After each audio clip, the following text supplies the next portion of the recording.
기록적인 폭설이 세상을 집어삼키던 밤이었습니다.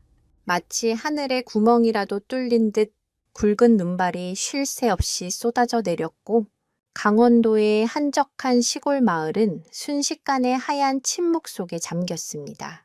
세상의 모든 소리를 빨아들이는 눈 속에서 유일하게 들리는 것은 살을 애는 듯한 바람 소리뿐이었습니다.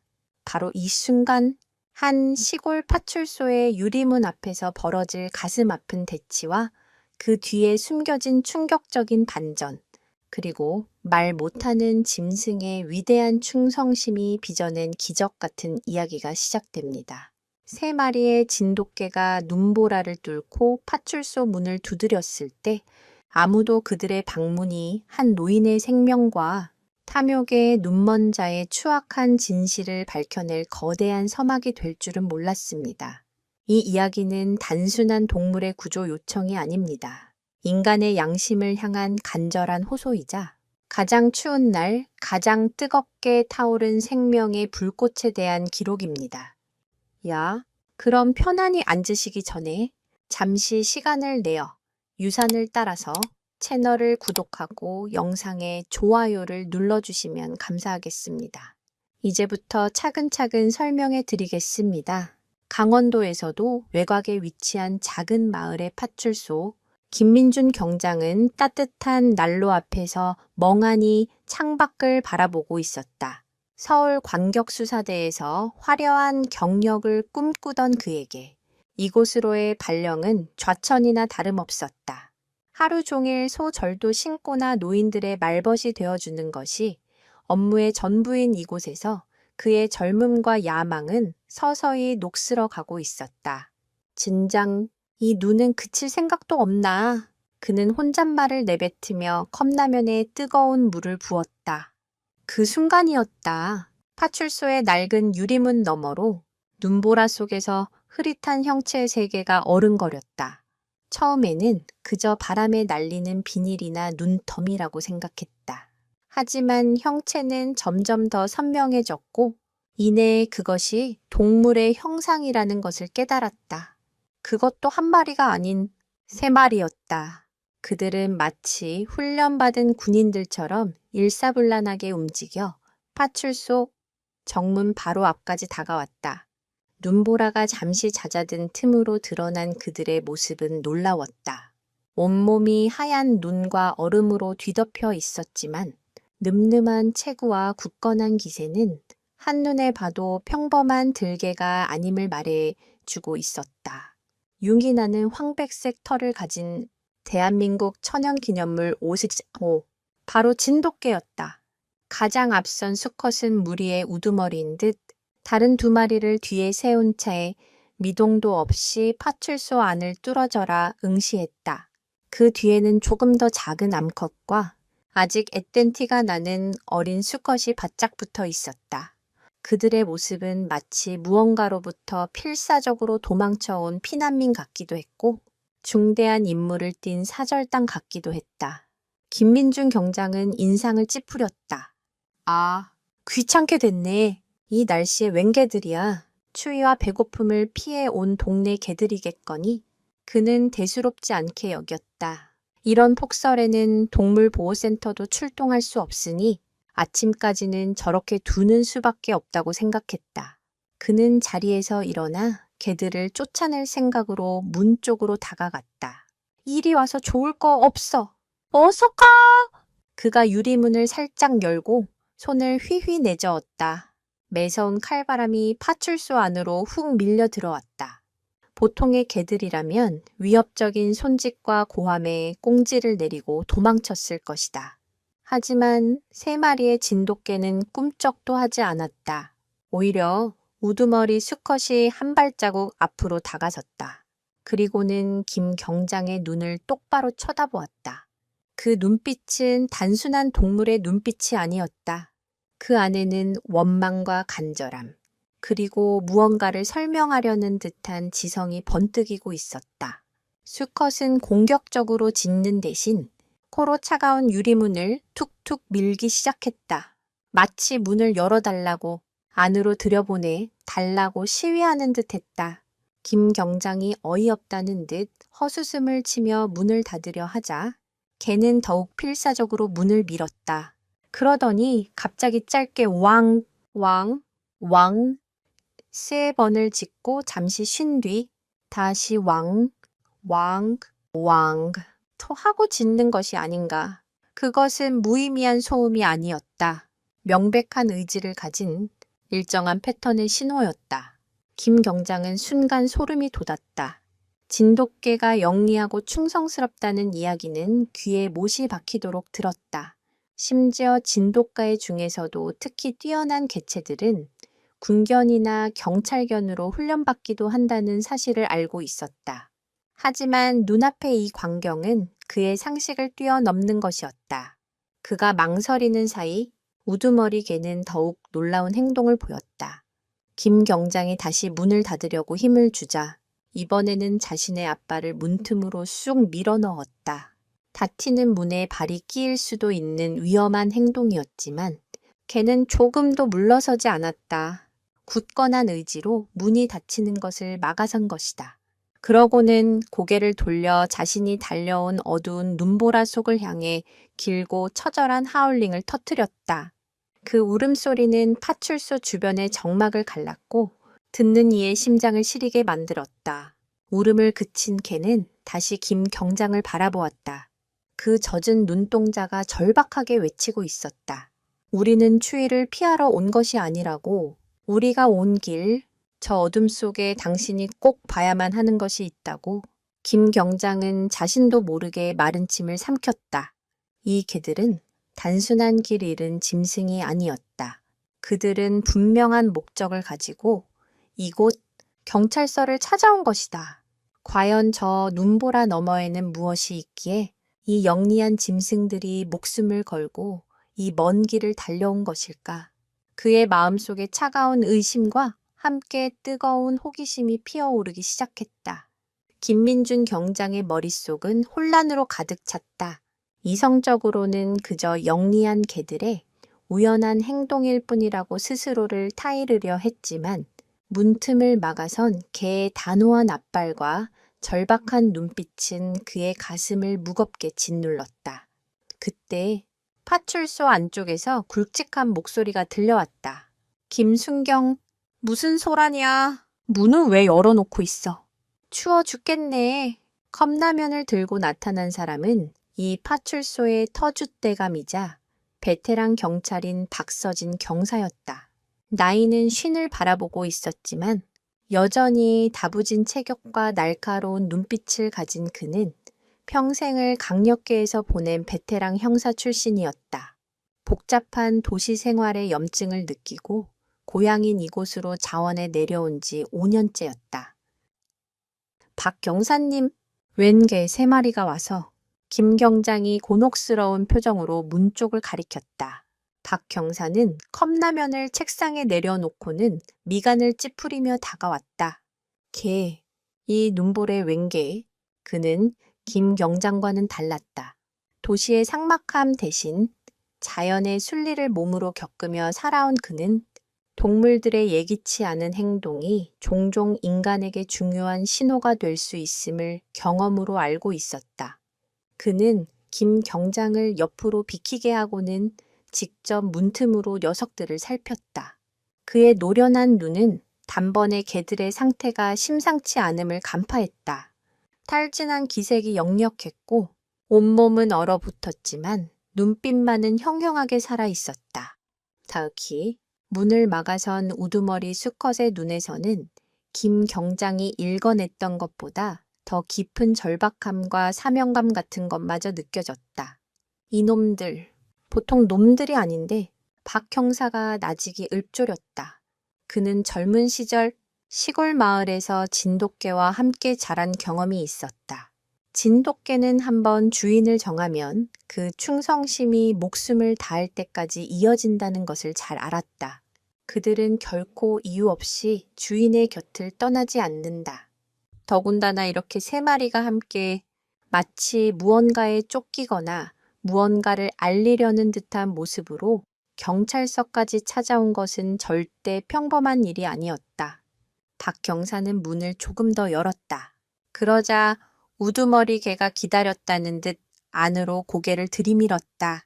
그리고는 닫힌 문과 절박한 눈빛으로 김 경장과 박 경사를 번갈아 쳐다보며 낑낑거리는 소리를 냈다. 마치 제발 우리 말을 좀 알아들어 주세요 라고 애원하는 것만 같았다. 김민준 경장은 여전히 반신반의했다. 경사님, 그냥 추워서 그런 거 아닐까요? 일단 안에 들여서 물이라도 좀 주고 아침에 주인 찾아주면. 그의 합리적인 제안에 박 경사는 고개를 저었다. 아니, 김순경, 저놈들 눈을 봐. 저건 그냥 춥고 배고픈 놈들의 눈이 아니야.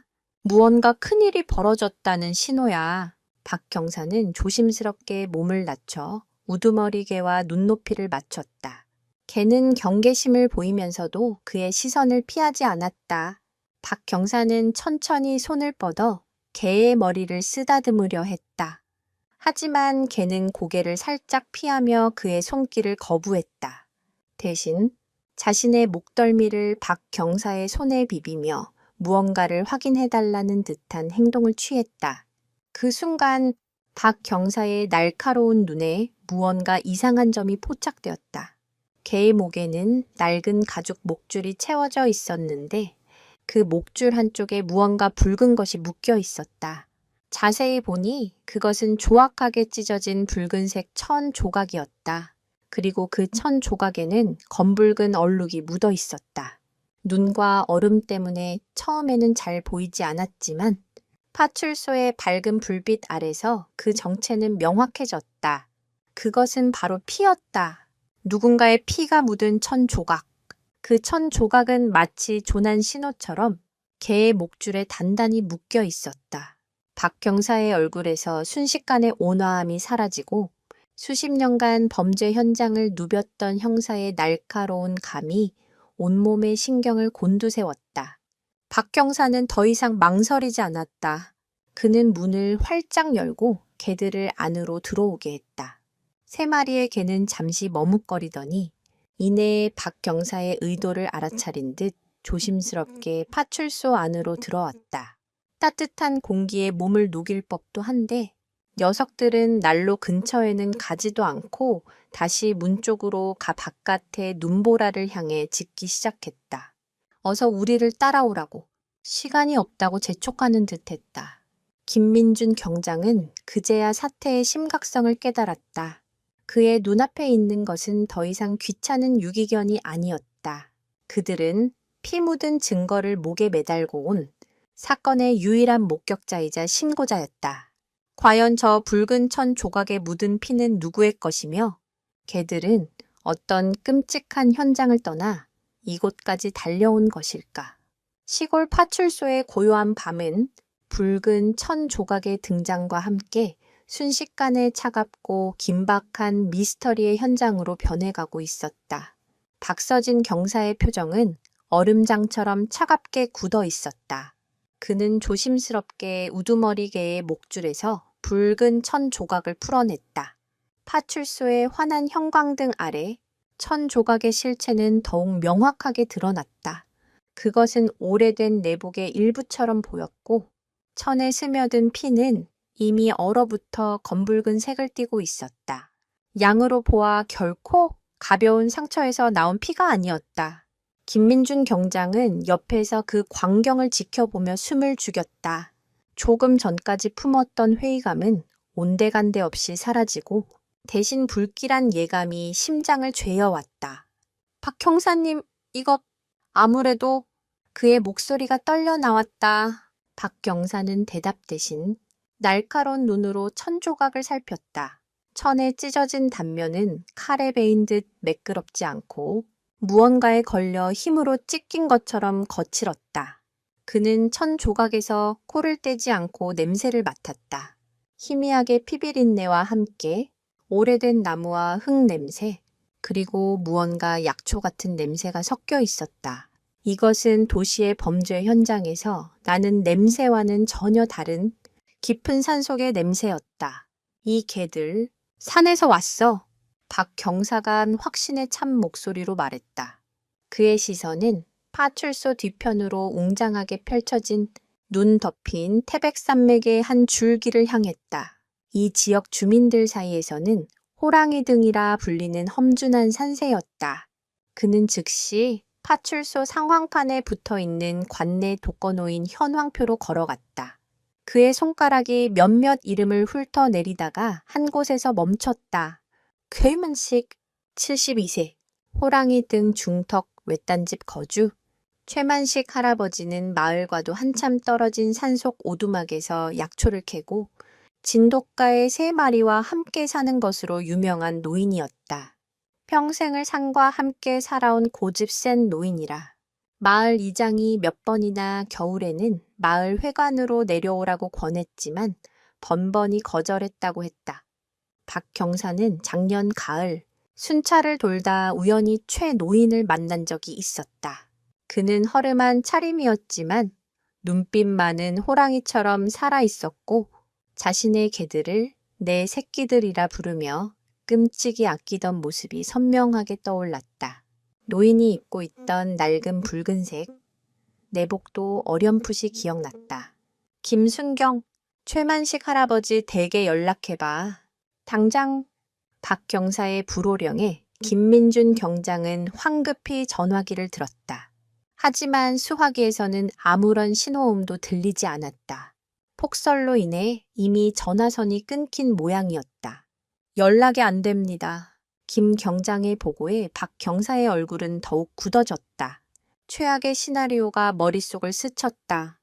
폭설에 고립된 산속 오두막, 연락 두절, 그리고 피 묻은 천 조각을 목에 달고 온 개들, 모든 조각들이 하나의 끔찍한 그림을 향해 맞춰지고 있었다.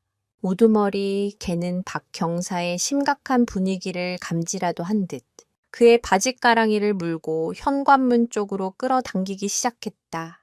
마치 한시가 급하다고. 더 지체하면 모든 것이 끝장이라고 온몸으로 말하는 듯했다. 김민준 경장은 혼란스러웠다. 경사님, 그래도 이건 너무 위험합니다. 이 눈볼에 산을 오르는 건 자살 행위입니다. 날이 밝고 구조대를. 그의 말이 채 끝나기도 전에 박 경사가 그의 어깨를 굳세게 잡았다. 김순경, 저 눈을 봐. 저건 그냥 짐승의 눈이 아니야. 가족을 살려달라는 눈빛이야. 만약 우리가 망설이는 이 시간 동안 최 노인이 돌아가시기라도 한다면 우린 평생 저 눈빛을 잊지 못할 거야. 박 경사의 목소리에는 거스를 수 없는 무게가 실려 있었다. 그것은 단순한 직감이나 동정심이 아니었다. 수십 년간 생과 사의 경계를 넘나들었던 베테랑 형사의 생명에 대한 외경심과 책임감이었다. 박 형사는 벽에 걸린 무정이를 집어들었다. 본서, 여기 5호 파출소 박 형사. 들리나? 몇 번의 지지직거리는 소음 끝에 관제실의 응답이 들려왔다. 박 경사는 현재 상황을 간결하고 정확하게 보고했다. 관내 독거노인 최만식 씨의 신변에 이상이 생긴 것으로 추정되며 폭설로 인해 차량 접근 및 통신이 불가한 상황, 현 시간부로 김민준 경장과 함께 직접 도보로 수색에 나서겠다고 보고했다. 무정이 너머의 관제실에서는 당황한 기색이 역력했다. 날이 밝을 때까지 기다리라는 무모한 행동은 자제하라는 지시가 내려왔다. 그것은 당연하고 합리적인 지시였다. 하지만 박 경사는 이미 결심을 굳힌 뒤였다. 책임은 내가 진다. 그는 무정이를 내려놓으며 김 경장을 바라보았다. 방한 장비 단단히 챙겨 손전등이랑 구급상자도 잊지 말고, 그리고 저 녀석들에게 뭐라도 좀 먹여. 앞으로 우리 길을 안내해야 할 놈들이니까. 그의 말에 3마리의 개들이 동시에 왕 하고 짖었다. 마치 그의 결정을 환영하고 지지하는 듯했다. 붉은 천 조각에서 시작된 작은 의심은 이제 걷잡을 수 없는 확신이 되어 두 경찰관을 눈보라가 몰아치는 죽음의 산으로 이끌고 있었다. 과연 그 산속에서 그들을 기다리고 있는 것은 무엇일까? 단순한 조난 사고일까? 아니면 이 피 묻은 천 조각 뒤에 상상조차 하지 못한 더 끔찍한 비밀이 숨겨져 있는 것일까? 박 경사는 어둠 속에서 빛나는 세 쌍의 눈동자를 바라보며 길고 힘든 싸움이 될 것임을 직감했다. 파출소장은 낡은 소파에 누워 선잠을 자다 박 경사의 무전을 듣고 벌떡 일어났다. 올해로 정년을 2년 앞둔 베테랑 이진우 서장이었다. 그는 평생을 경찰로 살아오면서 수많은 사건 사고를 겪었지만 박 경사의 보고는 그의 잠을 단번에 몰아낼 만큼 심상치 않았다. 무정이 너머로 들려오는 본서 관제실의 만류와 박 경사의 단호한 목소리 사이에서 그는 짧은 순간 깊은 고뇌에 빠졌다.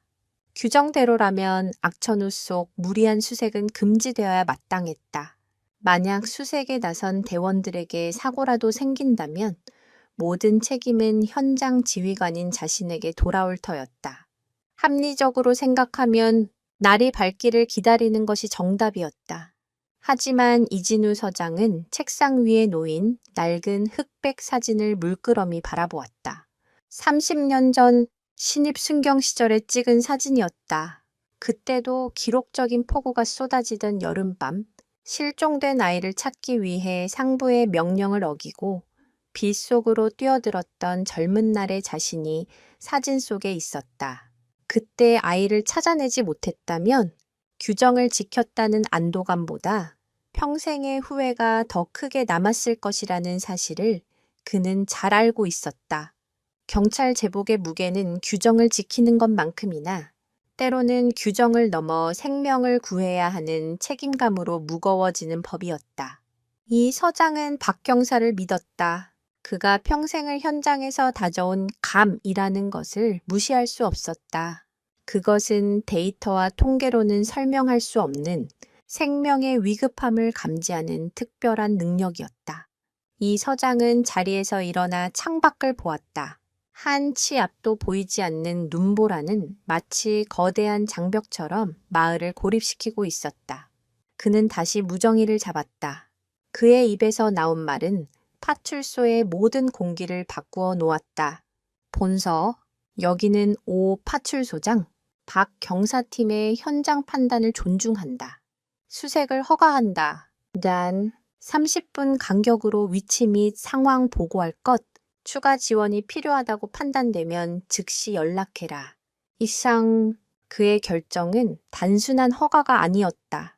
자신의 남은 경찰 인생 전부를 건 위험한 도박이자 부하 직원에 대한 절대적인 신뢰의 표현이었다. 혹시 모를 사태에 대비해 그는 비상 연락망을 가동해 제설 장비를 가진 마을 청년들에게 출동 대기를 요청하는 것도 잊지 않았다. 작은 시골 마을에서는 경찰과 주민이 함께 위기를 헤쳐나가는 보이지 않는 연대가 존재했다. 이는 대도시의 복잡한 행정 시스템에서는 찾아보기 힘든 공동체만의 끈끈한 전기였다. 박울수안 서장의 결단이 무정의를 통해 전해지자 박 경사의 얼굴에 짧은 안도감이 스쳤다. 그는 자신을 믿어준 상사에 대한 감사함을 느끼며 결의를 다졌다. 김민중 경장은 서장의 결정에 놀라움을 감추지 못했다. 서울에서는 상상도 할 수 없는 일이었다. 모든 것이 매뉴얼과 규정대로 움직이는 거대한 조직 속에서 한 사람의 직감을 믿고 두 대원의 목숨을 위험에 내맡기는 결정은 미친 짓으로 치부될 터였다. 하지만 이곳은 달랐다. 사람의 생명이 그 어떤 규정보다 위에 있다는 암묵적인 믿음이 이 작은 파출소를 움직이는 진짜 힘이었다. 그는 자신도 모르게 이 시골 마을의 방식에 조금씩 동화되고 있음을 느꼈다. 만반의 준비를 마친 두 경찰관과 3마리의 개들은 마침내 파출소 문을 나섰다. 문이 열리는 순간 바깥의 세상은 그들을 집어삼킬 듯이 으르렁거렸다. 온몸을 핥히는 바람과 끊임없이 쏟아지는 눈발은 마치 거대한 자연의 분노처럼 느껴졌다. 김민중 경장은 자신도 모르게 몸을 움츠렸다. 과연 이 길의 끝에 무엇이 있을까? 우리가 과연 최 노인을 무사히 찾아낼 수 있을까? 그의 마음속에 두려움이 피어오를 때 앞서가던 우두머리 개가 뒤를 돌아보며 그를 응시했다. 그 눈빛은 마치 우리를 믿고 따라오라고 말하는 듯 흔들림 없이 단단했다. 그 눈빛에 김 경장은 마음을 다잡았다. 세 마리의 개들은 길잡이가 되어 앞장서기 시작했다. 그들은 마치 오랫동안 계획이라도 한 듯 완벽한 역할 분담을 선보였다. 우두머리 수컷이 가장 앞에서 눈을 헤치며 길을 냈고 암컷은 중간에서 두 경찰관의 보조를 맞췄다. 가장 어린 수컷은 대열의 맨 뒤에서 혹시라도 일행이 뒤처지거나 다른 위험이 닥치지 않는지 끊임없이 주위를 살폈다. 그들의 움직임은 단순한 본능이 아니었다.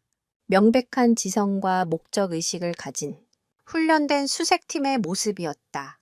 녀석들은 이미 눈에 덮여 보이지 않는 산길을 냄새와 기억에 의존해 정확하게 찾아 나아갔다. 그들이 내딛는 발자국 하나하나가 두 경찰관에게는 유일한 생명선이었다. 서장의 결단으로 시작된 위험한 여정. 이제 그들은 문명의 불빛이 닿지 않는 깊고 어두운 산속으로 접어들고 있었다. 과연 이 용감한 개들과 두 경찰관은 살을 내는 추위와 눈보라를 뚫고 목적지에 무사히 도착할 수 있을까? 그리고 그들을 기다리는 오두막에서는 어떤 진실이 잠들어 있을까? 서장의 믿음은 과연 옳은 선택이었을까? 아니면 돌이킬 수 없는 비극의 시작이 될까? 눈보라는 더욱 거세지고 어둠은 더욱 깊어지며 그들의 앞길을 가로막고 있었다. 눈 덮인 산길은 예상보다 훨씬 더 험난했다. 길이라고 부를 수 있는 것은 이미 하얀 눈 아래에 자취를 감춘 지 오래였다. 오직 앞서가는 진돗개들의 희미한 실루엣과 그들이 남긴 발자국만이 유일한 이정표였다. 발은 무릎까지 푹푹 빠졌고 한 걸음 내디딜 때마다 온몸에 힘이 빠져나가는 듯했다. 체감 온도는 영하 20도를 훌쩍 넘었고 매서운 바람이 방한복의 틈새를 비집고 들어와 뼛속까지 시리게 만들었다. 김민중 경장은 숨이 턱까지 차올랐다. 폐부로 들어오는 공기는 칼날처럼 차가웠고 내쉬는 숨은 금세 얼어붙어 속눈썹에 하얗게 서리가 맺혔다. 그의 옆에서 묵묵히 걷던 박서진 경사의 상태도 좋아 보이지 않았다. 나이를 속일 수는 없는지 그의 거친 숨소리가 눈보라 소리에 섞여 들려왔다. 하지만 그는 단 한 번도 힘들다는 내색을 하지 않았다. 오히려 그는 끊임없이 주변을 살피며 지형지물을 기억하고 김 경장이 뒤처지지 않도록 속도를 조절하는 노련함을 보였다. 김순경, 정신 바짝 차려. 이런 산에서는 길을 잃는 것보다 천을 잃는 게 더 무서운 거야. 그의 말은 단순한 조언이 아니라 생존을 위한 경고였다. 실제로 겨울산 조난사고의 가장 큰 원인은 길을 잃는 것보다 저천증으로 인한 판단력 저하와 신체 기능 마비인 경우가 많았다. 박 경사는 주머니에서 작은 초콜릿을 꺼내 김 경장에게 건넸다. 비상식량으로 챙겨온 것이었다. 작은 초콜릿 하나가 주는 달콤함과 열량이 얼어붙은 몸과 마음에 잠시나마 온기를 불어넣었다. 개들은 지친 기색 없이 꾸준히 앞으로 나아갔다. 특히 우두머리 수컷은 놀라운 리더십을 발휘했다. 경사가 가파른 곳에서는 잠시 멈춰서서 뒤따라오는 일행을 기다렸다가 모두가 안전하게 올라온 것을 확인하고 나서야 다시 발걸음을 옮겼다. 마치 숙련된 산악 가이드처럼 위험한 구간을 미리 감지하고 안전한 길로 일행을 이끄는 듯했다. 김 경장은 개들의 지능과 충성심에 새삼 감탄하지 않을 수 없었다. 도시에서 그가 마주했던 사건들은 대부분 인간의 이기심과 탐욕에서 비롯된 것들이었다. 하지만 지금 그의 앞에서 길을 여는 이 미물들은 오직 주인을 구하겠다는 일념 하나로 죽음의 눈보라를 뚫고 있었다. 그의 얼어붙은 마음 한구석에서 무언가 뜨거운 것이 차오르는 것을 느꼈다. 얼마나 올랐을까? 그들이 잠시 숨을 고르기 위해 커다란 바위 아래 멈춰 섰을 때였다.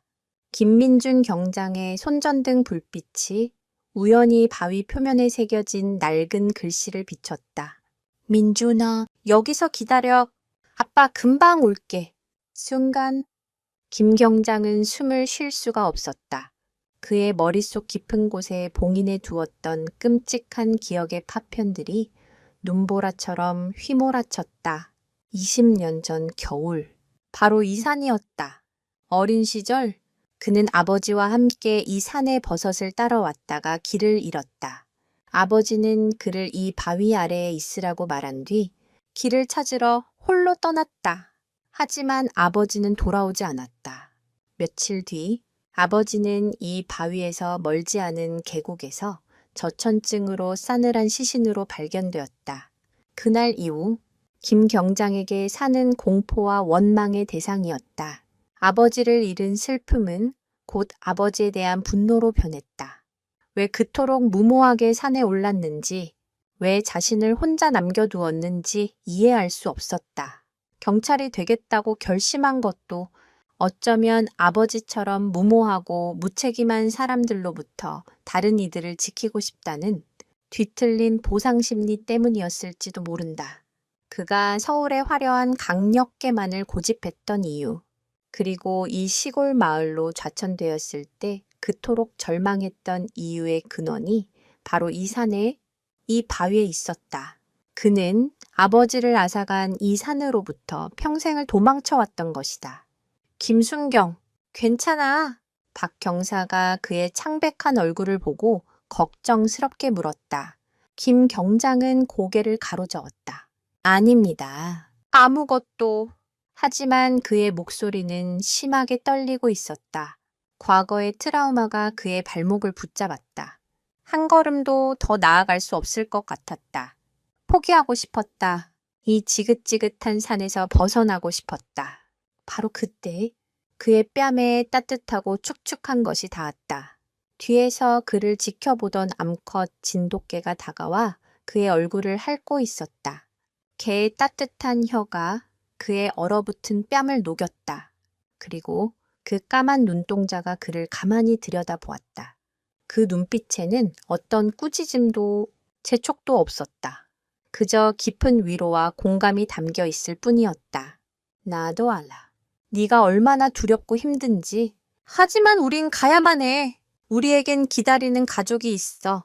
라고 말하는 것만 같았다. 김 경장은 자신도 모르게 개의 목을 끌어안았다. 따뜻한 청아 부드러운 털의 감촉이 그의 얼어붙은 마음을 녹여내렸다. 그는 깨달았다. 아버지는 무모했던 것이 아니었다. 자신을 살리기 위해 마지막 희망을 걸고 길을 찾아 나섰던 것이다. 지금 이 개들이 자신의 주인을 구하기 위해 목숨을 건 여정을 마다하지 않는 것처럼 그는 더 이상 과거의 그림자에 갇혀 있을 수 없었다. 그는 일어섰다. 그의 눈빛은 이전과 달라져 있었다. 두려움 대신 반드시 초의 노인을 구해내고 말겠다는 굳은 결의가 서려 있었다. 이 산은 더 이상 그에게 트라우마의 공간이 아니었다.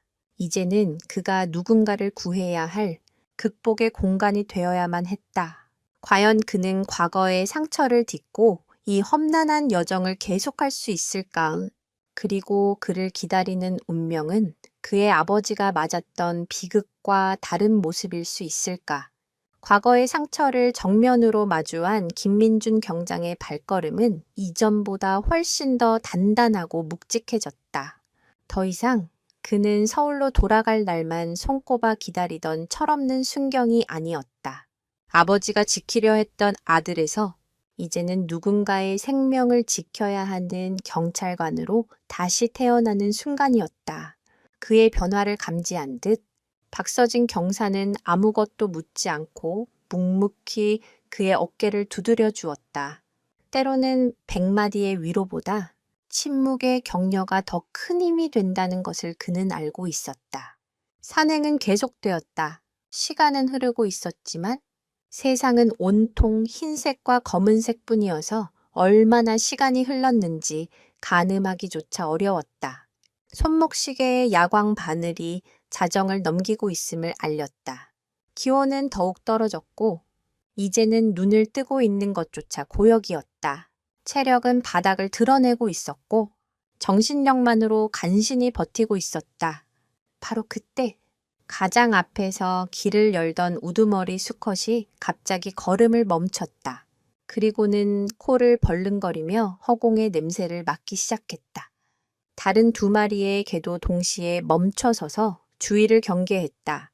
팽팽한 긴장감이 일행을 감쌌다. 왜 그러지? 김 경장이 낮은 목소리로 묻자 박 형사가 손짓으로 조용히 하라는 신호를 보냈다.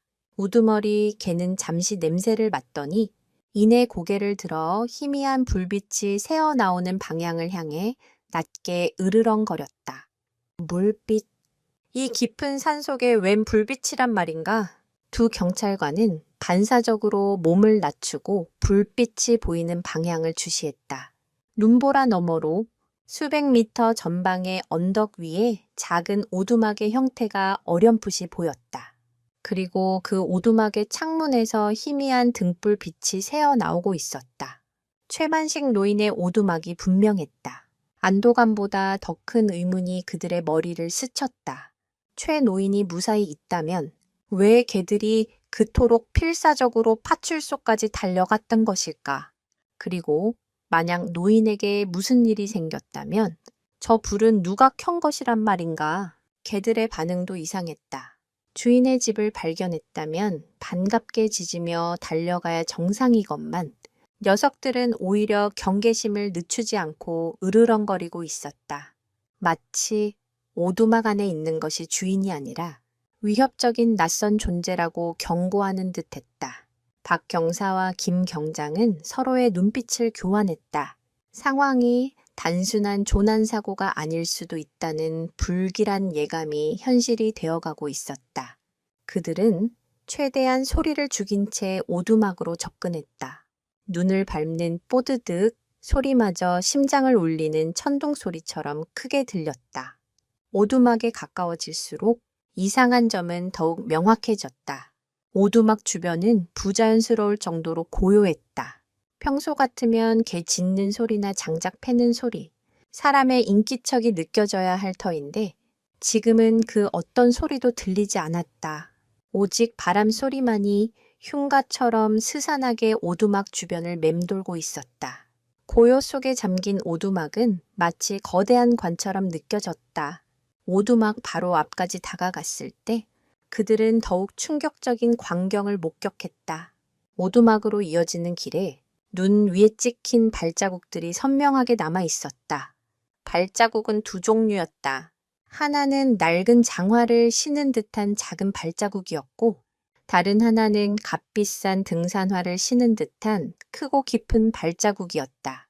그리고 그 발자국들은 서로 뒤엉켜 마치 심하게 다투거나 몸싸움을 벌인 듯한 흔적을 남기고 있었다. 눈 위에는 무언가 질질 끌린 자국도 선명했다. 그 자국은 오두막의 문 앞에서 끊겨 있었다.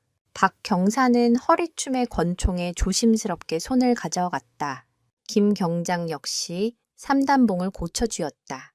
상황은 명백했다. 이것은 단순 사고가 아니었다.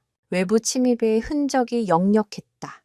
붉은 천 조각에 묻어있던 피, 그리고 눈 위에 남겨진 격렬한 투쟁의 흔적, 모든 것이 최악의 상황을 가리키고 있었다.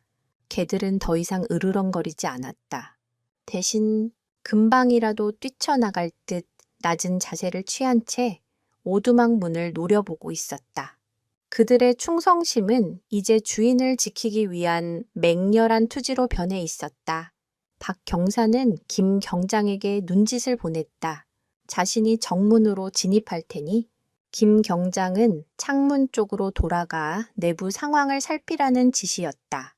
김 경장은 고개를 끄덕이고 조심스럽게 오두막 옆으로 움직였다. 그는 얼어붙은 창문의 입김을 불어 작은 구멍을 만들고 그 틈으로 안을 들여다보았다. 그리고 그 순간 그의 눈에 들어온 광경에 온몸의 피가 차갑게 식는 것을 느꼈다. 과연 창문 너머 오두막 안에서는 무슨 일이 벌어지고 있었던 것일까? 희미한 등불 아래 펼쳐진 광경은 무엇이었기에 젊은 경찰관을 그토록 경악하게 만든 것일까? 고요 속에 잠긴 오두막의 문이 열리는 순간 모든 진실이 모습을 드러낼 참이었다. 김민준 경장이 창문 틈으로 들여다본 오두막 내부는 처참했다. 중앙의 낡은 나무 탁자는 옆으로 쓰러져 있었고 그 주변으로 깨진 찻잔과 약초들이 어지럽게 흩어져 있었다. 마치 격렬한 몸싸움이라도 벌어진 듯 모든 것이 제자리를 잃고 나뒹굴고 있었다. 그리고 그 아수라장의 한가운데 최만식 노인이 쓰러져 있었다. 그는 방 한 구석에 아무렇게나 던져진 짐짝처럼 미동도 없이 쓰러져 있었고 그의 머리맡에는 붉은 피가 흥건하게 고여 있었다. 다행히 희미하게나마 가슴이 오르내리는 것으로 보아 아직 숨은 붙어 있는 듯했다. 하지만 노인의 상태는 누가 보아도 위중했다. 김 경장은 즉시 박경색에 수신호를 보냈다. 나이프, 생존자 확인, 부상 심각, 침입자는 없음. 박 경사는 더 이상 지체할 시간이 없다고 판단했다. 그는 문고리를 잡았지만 문은 안에서 잠겨 있었다. 비켜, 그는 짧게 외치고는 단단한 등산화로 문 중앙을 힘껏 걷어찼다. 쾅! 하는 굉음과 함께 낡은 나무 문이 부서지며 안으로 열렸다. 그와 동시에 기다렸다는 듯이 3마리의 진돗개가 쏜살같이 안으로 뛰어들어갔다. 녀석들은 쓰러진 주인의 곁으로 달려가 그의 얼굴을 핥고 몸을 비비며 애타게 낑낑거렸다. 주인이 살아있음을 확인하고 안도하는 동시에 그를 이 지경으로 만든 자에 대한 분노로 가득 찬 울음소리였다. 박 경사는 신속하게 내부 상황을 파악했다. 우선 쓰러진 최의 노인의 상태부터 살폈다. 머리에는 둔기에 맞은 듯한 깊은 상처가 있었고 입술은 파랗게 변해 있었다. 저천증과 과다출혈, 한시가 급했다. 김순경, 구급상자, 빨리 지혈하고 천 유지해야 해. 박 경사가 소리치며 자신의 외투를 벗어 노인의 몸을 덮었다. 김 경장은 허둥지둥 구급상자를 가져와 압박 붕대로 노인의 머리를 감쌌다. 경찰이 되기 전 의무경찰로 복무하며 배웠던 응급처치술이 이렇게 쓰일 줄은 몰랐다. 그는 최선을 다해 지혈했지만 노인의 의식은 돌아오지 않았다. 박 경사의 노련한 눈은 방 안의 다른 흔적들을 놓치지 않았다. 쓰러진 탁자 밑에서 반짝이는 무언가를 발견했다. 주워서 확인해 보니 그것은 고급 라이터였다. 평생을 산속에서 살아온 최 노인이 쓸 법한 물건이 아니었다. 라이터에는 JS 건설이라는 로고가 작게 새겨져 있었다. 또한 벽에 걸려있던 낡은 달력에는 특정 날짜마다 X 표시가 되어 있었고 마지막 X 표시 옆에는 마지막 경고라는 글씨가 날카롭게 적혀 있었다. 이것은 우발적인 강도나 폭행 사건이 아니었다. 명백한 의도와 계획을 가진 범죄였다. JS 건설이라면 요즘 이 근처에 리조트 짓는다고 산을 마구 파헤치는 그 회사로군. 박 경사가 쓴웃음을 지으며 말했다. 최근 몇 달간 JS 건설이라는 외지 업체가 들어와 리조트 개발을 명목으로 주민들과 마찰을 빚고 있다는 소문은 익히 들어 알고 있었다. 특히 개발 예정 부지에 포함된 최 노인의 땅은 알짜배기 땅이라 건설사에서 눈독을 들이고 있다는 이야기도 있었다. 하지만 초의 노인은 조상대대로 물려받은 땅을 절대 팔 수 없다며 버티고 있었다. 마지막 경고라는 글씨와 JS 건설의 라이터, 모든 정황이 한 사람을 범인으로 지목하고 있었다. 그때 김민준 경장이 방구석에서 또 다른 것을 발견했다. 그것은 최 노인의 것으로 보이는 낡은 녹음기였다. 먼지가 쌓여 있었지만 재생 버튼이 눌린 채로 방치되어 있었다. 혹시나 하는 마음에 그가 재생 버튼을 다시 눌렀다. 제 치지직거리는 잡음과 함께 녹음기에서 희미한 목소리가 흘러나왔다. 처음에는 바람 소리와 개 짖는 소리만 들렸다. 하지만 볼륨을 최대로 높이자 거친 남자의 목소리와 최 노인의 목소리가 들리기 시작했다. 영감님, 좋게 말할 때 도장 찍으시죠. 이까지 산골짜기 땅에 미련 가져서 뭐 합니까? 우리가 제시한 돈이면 평생 편하게 사실 수 있다니까. 이놈들. 여긴 내 아버지가, 내 할아버지가 땀으로 일군 땅이야. 돈 몇 푼에 영혼을 팔라고 썩 꺼지지 못해. 이 영감탱이가 끝까지 말이 안 통하면 몸으로라도 가르쳐 드려야지. 오늘이 당신 제삿날인 줄 알아. 비옥. 차시 사는 둔탁한 소리와 함께 최 노인의 비명이 들려왔고 그 뒤로 녹음기는 끊겼다. 명백한 범행의 증거였다. 김 경장은 주먹을 불끈 쥐었다. 그의 심장이 분노로 들끓었다. 쓰러진 주인 곁을 지키던 개들은 녹음기에서 흘러나오는 낯선 남자의 목소리에 일제히 반응했다. 털을 곤두쓰고 녹음기를 향해 맹렬하게 짖기 시작했다. 그들은 주인을 해친 자의 목소리를 똑똑히 기억하고 있었다. 그들의 짖음은 단순한 소음이 아니었다. 범인을 향한 분노의 표출이자 진실을 밝히는 또 하나의 증거였다. 쓰러진 주인, 어지러운 현장, 그리고 범인의 목소리가 담긴 녹음기. 이제 사건의 윤곽은 거의 다 드러났다. 하지만 가장 중요한 문제가 남아 있었다. 과연 최 노인을 이 눈보라를 뚫고 살려서 병원까지 데려갈 수 있을까? 범인을 잡는 것보다 지금은 한 사람의 생명을 구하는 것이 먼저였다. 그들에게는 시간이 얼마 남지 않았다. 최만식 노인의 숨결은 점점 더 희미해지고 있었다. 지체할 시간이 없었다. 박서진 경사와 김민준 경장은 오두막에 있던 낡은 나무 판자와 밧줄을 이용해 급조한 들것을 만들었다. 노인을 조심스럽게 들것 위로 옮기자 노인이 신음소리를 내며 희미하게 눈을 떴다. 그의 초점 없는 눈동자가 자신을 둘러싼 3마리의 개들을 향했다. 백구야! 황구야! 복실아! 그는 힘겹게 개들의 이름을 불렀다. 개들은 주인의 목소리에 더욱 애처롭게 낑낑거리며 그의 손을 핥았다. 노인의 눈가에서 뜨거운 눈물 한 방울이 흘러내렸다. 어서 도망가. 그놈들이 다시 올지 몰라. 그 말을 끝으로 노인은 다시 의식을 잃었다. 김민준 경장은 노인의 마지막 말에 가슴이 미어지는 것 같았다.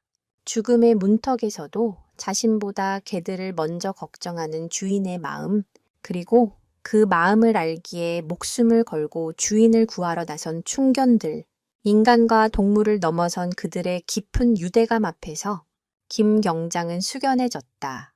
그는 더 이상 지체하지 않고 들것의 앞부분을 들었다. 박 경사가 뒤를 받쳤다. 가자. 박 경사의 외침과 함께 생명을 건 사투가 시작되었다. 산을 내려가는 길은 올라올 때보다 몇 배는 더 위험했다. 미끄러운 눈길에 무게가 실린 들것을 옮기는 것은 극도의 집중력과 체력을 요구했다.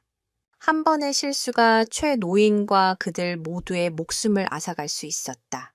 3마리의 개들은 다시 그들의 역할을 수행했다. 우두머리 수컷 백구는 여전히 가장 앞에서 눈을 다지며 안전한 길을 탐색했고 암컷 황구와 어린 수컷 복실이는 들것 양옆에서 마치 호위무사처럼 그들을 지켰다. 경사가 심한 곳에서는 몸으로 들것을 지탱해 주려는 듯한 모습까지 보였다. 그들은 단순한 길잡이가 아니었다. 함께 생명을 구하는 동료이자 구조대원이었다. 얼마쯤 내려왔을까? 김 경장은 발을 헛디뎌 중심을 잃고 미끄러졌다.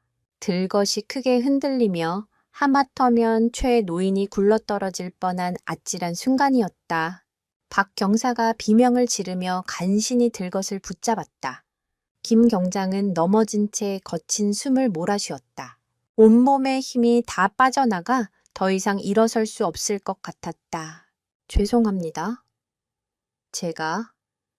그의 목소리는 절망으로 가득 차 있었다. 그때였다. 그의 곁으로 다가온 복실이가 짖기 시작했다. 그리고는 산 아래쪽 마을 방향을 향해 끊임없이 짖어댔다. 마치 누군가를 부르는 듯한, 구조를 요청하는 듯한 절박한 짖음이었다. 복실이의 짖음에 화답이라도 하듯 산 아래쪽에서 희미한 불빛 여러 개가 보이기 시작했다. 그리고 와 하는 사람들의 함성 소리가 바람을 타고 들려왔다. 이진우 서장이었다. 그는 박 경사팀이 30분이 넘도록 무전응답이 없자 최악의 상황을 직감하고 더 이상 기다릴 수 없다고 판단했다. 그는 비상대기 중이던 마을 청년들과 의용소방대원들을 이끌고 직접 산으로 들어온 것이었다. 그들은 트랙터와 넉가래를 이용해 눈을 치우며 길을 만들고 있었다. 그들의 손에 들린 손전등과 랜턴 불빛이 절망에 빠진 김 경장에게는 마치 구원의 빛처럼 보였다. 구조대는 빠르게 그들에게 합류했다. 건장한 청년들이 들것을 넘겨받았고 최 노인은 곧바로 응급처치를 받으며 안전하게 산 아래로 옮겨지기 시작했다. 박 경사는 이 서장에게 다가가 거수경례를 붙였다. 보고 드립니다. 피해자 최만식 신병 확보했습니다. 하지만 범죄 혐의점이 있습니다. 그는 오두막의 상황과 녹음기 내용을 간략하게 보고했다. 이 서장은 굳은 표정으로 고개를 끄덕였다. 알겠다. 일단 피해자 후송이 먼저다. 자네들도 어서 내려와서 몸부터 녹여. 최 노인은 대기하고 있던 벨리시구 구급차에 실려 곧바로 시내 종합병원으로 이송되었다. 그의 생사는 이제 하늘에 맡기는 수밖에 없었다. 파출소로 복귀한 김민준 경장과 박서진 경사는 탈진한 몸을 이끌고 난로 앞에 쓰러지듯 주저앉았다.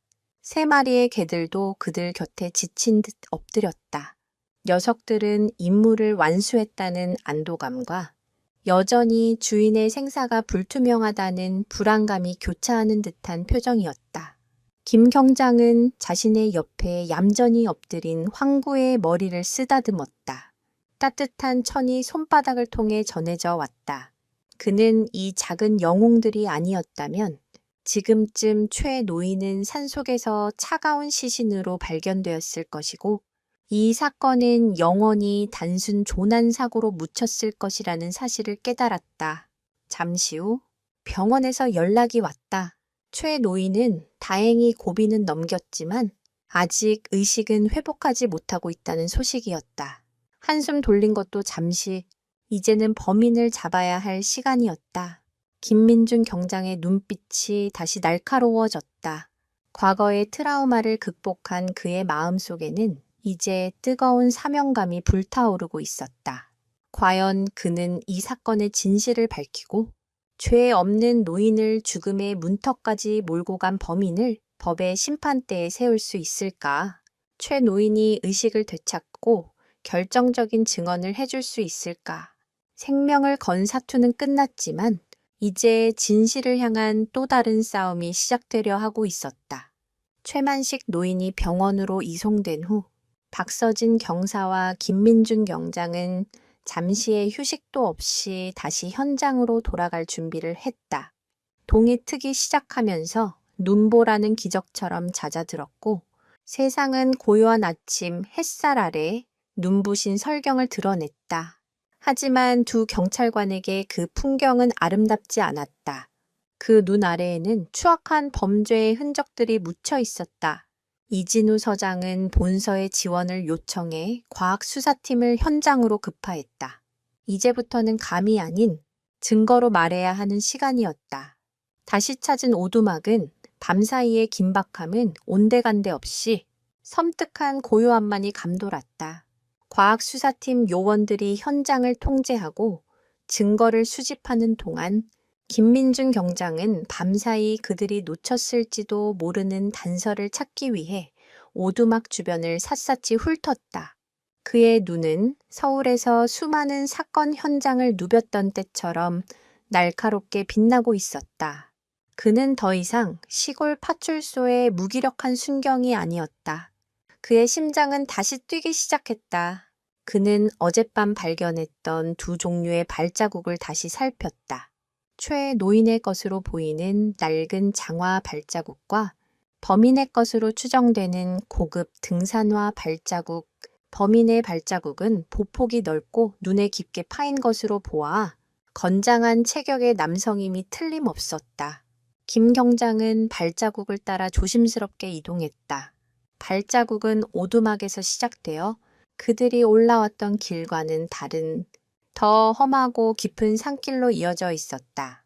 범인은 이 지역 지리에 익숙하지 않거나 혹은 자신의 흔적을 숨기기 위해 일부러 험한 길로 도주한 것으로 보였다.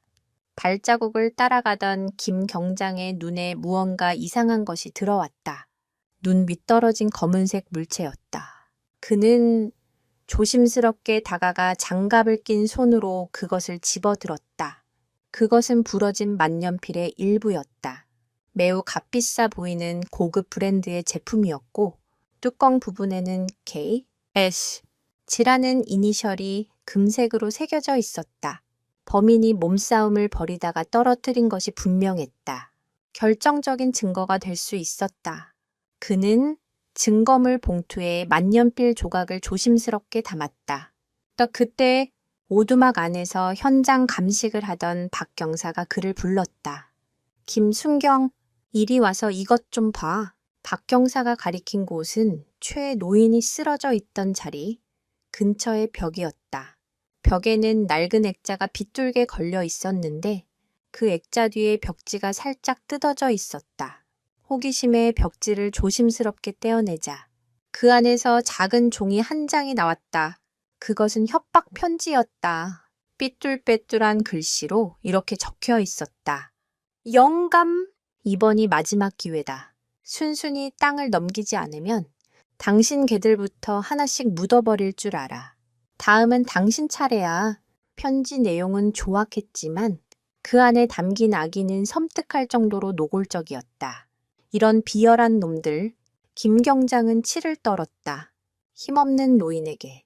그것도 그가 목숨처럼 아끼는 개들을 빌미로 협박을 하다니 인간의 탈을 쓴 악마나 다름없었다. 이 협박 편지와 부러진 만년필, 그리고 JS건설의 라이터. 모든 증거는 JS건설과 그 관련 인물을 가리키고 있었다. 단순한 사고가 아니라는 확신은 이제 흔들리지 않는 사실이 되었다. 이것은 리조트 개발 이권을 둘러싼 계획적이고 잔인한 폭력 사건이었다. 김 경장은 잠시 생각에 잠겼다. 한 가지 이상한 점이 있었다.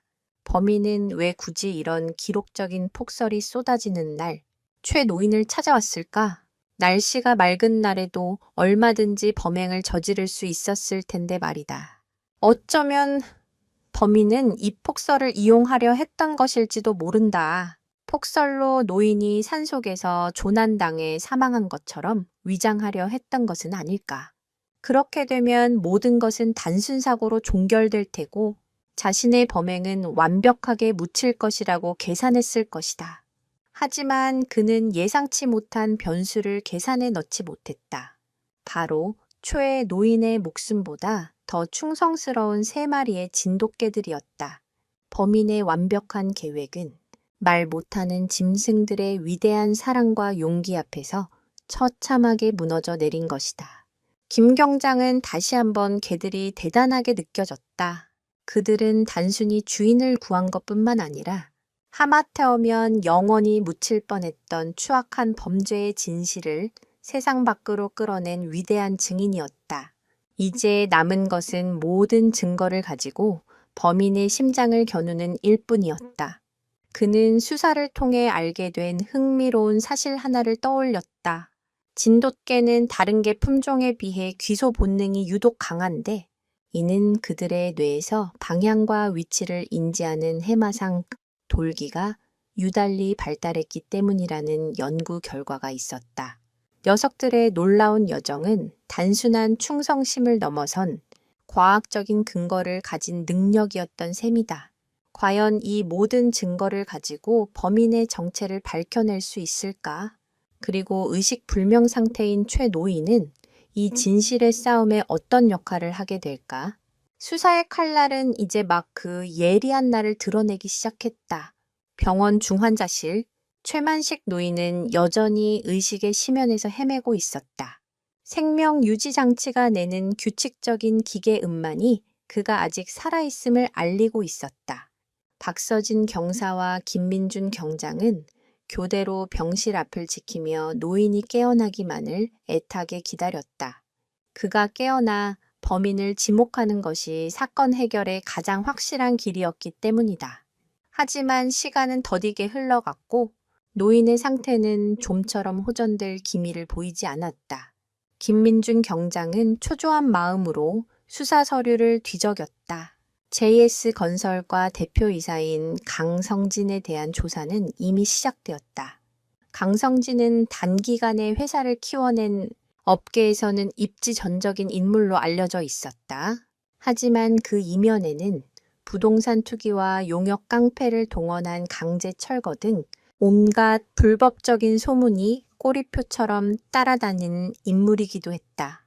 이번 리조트 개발 사업은 그의 사활이 걸린 프로젝트였고 최 노인의 땅은 그 프로젝트의 심장과도 같은 위치였다. 그에게는 최 노인을 제거해야 할 충분한 동기가 있었다. 김 경장은 강성진의 사진을 물끄러미 바라보았다. 기름진 얼굴에 탐욕스러운 미소를 띤 전형적인 악덕 기업가의 모습이었다.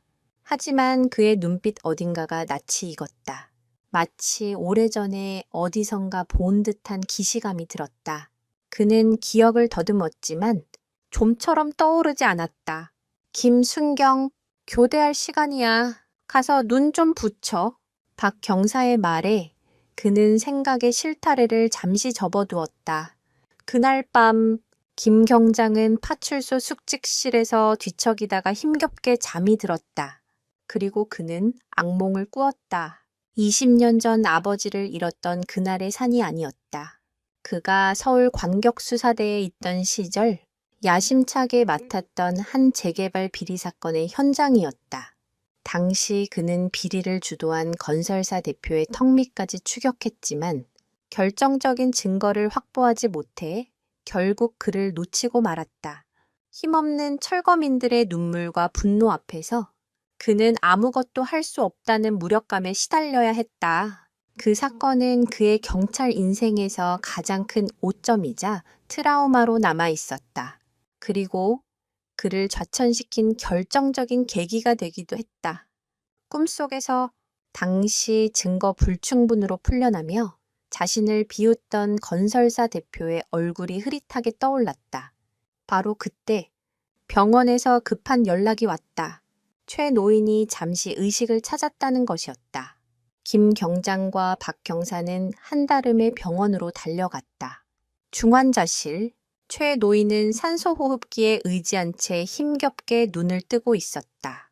그는 경찰관들을 알아보고는 무언가 말하려는 듯 입술을 달싹였다. 할아버님, 정신이 드세요? 누가 그랬는지 기억나세요? 김 경장이 다급하게 물었다. 최 노인은 고개를 힘겹게 끄덕였다. 그의 입에서 나온 이름은 모두의 예상을 벗어나지 않았다. JS건설 강 사장. 그놈이. 하지만 그의 증언은 거기까지였다. 노인은 범인의 이름을 말한 뒤 다시 깊은 혼수 상태에 빠져들었다. 의사는 노인의 뇌 손상이 심각해 깨어났을 때의 기억이 온전하지 않을 수 있다고 말했다. 기억이 뒤섞이거나 심지어는 거짓 기억을 만들어낼 수도 있다는 의학적으로 작화증이라 불리는 증상이 나타날 수 있다는 소견이었다. 변호사가 이 점을 물고 늘어진다면 노인의 증언은 법정에서 증거로 채택되지 못할 가능성이 컸다. 유일한 희망이었던 목격자의 증언마저 불확실해진 상황. 수사는 다시 원점으로 돌아간 듯했다. 좌절감에 빠져 병원 복도를 걷던 김민준 경장의 머릿속에 꿈속의 장면과 강성진의 얼굴, 그리고 최 노인이 힘겹게 내뱉은 이름이 한데 뒤섞이며 섬광처럼 스쳐 지나갔다. 설마? 그는 황급히 스마트폰을 꺼내 과거 자신이 수사했던 재개발 비리 사건의 파일을 검색했다. 그리고 당시 자신이 놓쳤던 건설사 대표의 이름을 확인하는 순간 그는 온몸에 피가 역류하는 듯한 충격을 받았다. 갱성진. 이름이 같았다. 아니, 동일 인물이었다. 서울에서 KSJ 건설이라는 이름으로 활동하다가 수사망을 피해 이곳으로 내려와 JS 건설로 이름을 바꾸고 사업을 계속해왔던 것이다. 만년필에 새겨져 있던 이니셜 K. S. 진은 바로 강승진의 약자였다. 악연이었다. 서울에서 그를 좌절시켰던 바로 그 악마를 그는 운명처럼 이곳 강원도 상골에서 다시 마주하게 된 것이다. 과거의 실패가 더 이상 트라우마가 아니라 이번 사건을 해결할 수 있는 가장 강력한 무기가 될 수 있음을 직감했다. 강성진의 수법, 그의 약점, 그리고 그의 성향까지 세상에서 그를 가장 잘 아는 경찰은 바로 자신, 김민준이었다. 그의 심장이 다시 뜨겁게 타오르기 시작했다. 이것은 단순한 사건이 아니었다. 자신의 과거와 명예를 건 피할 수 없는 싸움이었다. 과연 그는 과거의 실패를 딛고 교활한 악마 강성진의 가면을 벗겨낼 수 있을까? 악연의 고리는 과연 이번에야말로 끊어낼 수 있을까? 진실을 향한 마지막 대결의 막이 오르고 있었다. 강성진이 과거 서울에서 자신이 쫓던 그 인물이라는 사실을 깨달은 김민준 경장의 눈빛은 이전과 완전히 달라졌다. 그는 더 이상 이 사건을 단순한 폭행 사건으로 보지 않았다. 이것은 자신의 과거를 바로잡고 법의 심판을 비웃었던 악인에게 죗값을 치르게 할 기회였다. 그는 즉시 이진우 서장과 박서진 경색에 이 사실을 보고했다. 모든 것을 들은 박 경사는 김 경장의 어깨를 툭 치며 말했다. 이놈의 세상? 참 좁구만. 우연이 아니라 인연, 아니 악연이겠지. 이번에야말로 내 손으로 직접 그놈 손에 수갑을 채워 베테랑 형사의 격려는 김 경장에게 큰 힘이 되었다. 수사는 급물살을 탔다. 김 경장은 과거 수사 기록을 바탕으로 강성진의 예상 도주로나 은신처를 파악했고 이 서장은 본서의 협조를 구해 강성진에 대한 출국 금지 조치를 내리고 통신 기록 조회를 요청했다. 이제 강성진은 도간에 든 쥐였다. 그리고 마침내 강성진이 시내의 한 고급 호텔에 머물고 있다는 첩보가 입수되었다. 김민준 경장과 박서진 경사는 사복 차림으로 호텔을 급습했다. 그들은 호텔 로비에서 강성진이 나타나기를 기다렸다. 잠시 후 값비싼 양복을 차려입은 강성진이 여유로운 표정으로 엘리베이터에서 내렸다. 그의 손에는 골프채 가방이 들려 있었다. 죄 없는 노인을 사경을 헤매게 만들어 놓고도 아무런 죄책감 없이 골프를 즐기려던 참이었던 것이다. 김 경장은 속에서 치밀어 오르는 분노를 억누르며 그에게 다가갔다. 강성진 씨, 맞으시죠? 강원 555 경찰서에서 나왔습니다. 김 경장이 경찰 신분증을 내밀며 그의 앞을 막아섰다. 강성진은 잠시 당황한 듯 했지만 이내 특유의 오만한 미소를 지으며 그를 위아래로 훑어보았다. 경찰, 이런 시골 총우석 경찰이 나한테 무슨 볼일이실까? 그의 말투에는 노골적인 경멸이 담겨 있었다. 최만식 씨, 폭행 및 살인미수 혐의로 조사할 게 있습니다. 잠시 저희와 동행해 주셔야겠습니다. 박 경사가 단호한 목소리로 말했다. 그 순간 강성진의 얼굴이 눈에 띄게 굳어졌다. 하지만 그는 곧바로 포커페이스를 되찾았다. 최만식, 그게 누구요? 나는 모르는 사람이요. 그리고 당신들 지금 증거도 없이 나를 범인 취급하는 거요. 이거 엄연한 명예훼손이고 직권남용이야. 그는 오히려 큰 소리를 치며 주변 사람들의 이목을 집중시켰다. 그의 교활함은 여전했다. 김민준 경장은 차갑게 웃으며 그의 얼굴 가까이 다가갔다. 오랜만이네요. 강성진 대표님.